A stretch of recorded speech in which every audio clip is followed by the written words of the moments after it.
এক মুস্তাফিজকে যদি আপনার জন্য নিরাপত্তা ইস্যু হয়ে থাকে, তাহলে তো বাংলাদেশ দলের যে 15 জন ক্রিকেটার যাবে, সেই বাঞ্চ অফ ক্রিকেটারকে নিরাপত্তা দেওয়াটা যে আপনার জন্য আরো বড় কোনো ইস্যু হয়ে থাকবে। সিনিয়র সাংবাদিক এবং ক্রীড়া বিশ্লেষক এম কাইসারের মতো একই শঙ্কা জেগেছে বাংলাদেশ ক্রিকেটের ভক্তদের মাঝেও। নিরাপত্তা ইস্যু ও কট্টরপন্থী হিন্দুত্ববাদী সংগঠনের আপত্তির মুখে আইপিএল থেকে সরিয়ে নেওয়া হয় মুস্তাফিজুর রহমানের নাম। এরপরই প্রশ্ন উঠেছে ভারতে বিশ্বকাপ খেলতে যাওয়া ইস্যুতে। 7 ফেব্রুয়ারি থেকে শুরু হবে টি-20-র বৈশ্বিক আসর, যেখানে মুম্বাই আর কলকাতায় গ্রুপ পর্বে 4 ম্যাচ খেলবে বাংলাদেশ। সংকটের সেই দিক বিবেচনায় নিয়ে ক্রিকেট বোর্ডকে কড়া নির্দেশনা দিয়েছেন যুব ক্রীড়া উপদেষ্টা আসিফ নজরুল।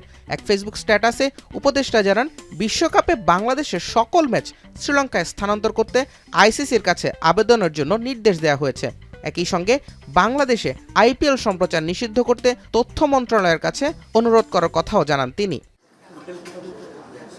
মধ্যরাতে শেষ হওয়া বৈঠক থেকে বিসিবিও নিয়েছে কঠিন পদক্ষেপ। আজই আইসিসি সিকিউরিটি ইউনিটকে চিঠি দিবে বিসিবি। ক্রিকেটারদের নিরাপত্তার পাশাপাশি বোর্ড পরিচালক এবং অন্যান্য সদস্যদের নিরাপত্তা নিয়ে জানতে চাইবে বিসিবি।